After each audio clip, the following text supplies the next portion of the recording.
Það er einfalt að kjósa. Mánuði fyrir kosningar er hægt að kjósa utan kjörfundar hjá sýslumönnum land allt og erlendis í sendiráðum og hjá kjörræðismönnum.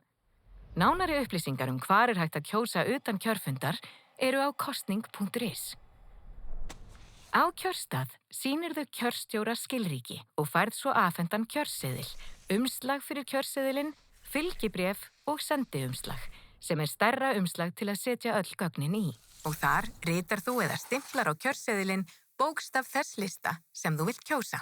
Á kjörseðli við atkvæðagreiðslu utan kjörfundar eru hvorki heiti stjórnmálasamtaka né nöfn frambjóðenda.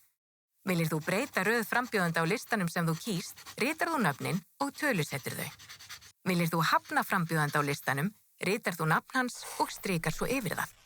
Að því búnu leggur þú seðilinn í kjörseðilsumslagið og límir það aftur.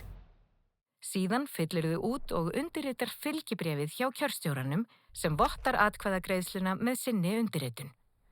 Þá setur þú fylgibréfið og kjörseðilsumslagið í sendiumslagið og límir það aftur. Framan á sendiumslagið skrifar þú heiti kjörstjórnarinnar þar sem þú ert á kjörskrá og í hvaða sveitarfélagi. Aftan á sendiumslagið skrifar þú nafnið þitt og heimilisfangið þar sem þú ert á kjörskrá. Ef þú býrð erlendis, skrifar þú síðasta heimilisfang sem þú hafðir á Íslandi. Stundum er hægt að setja bréfið í atkvæðakassa hjá kjörstjóra, en annars þarf að koma bréfinu til kjörstjórnar, til dæmis með pósti. Kjörstjóra er skylt að koma bréfinu í póst ef þú óskar þess.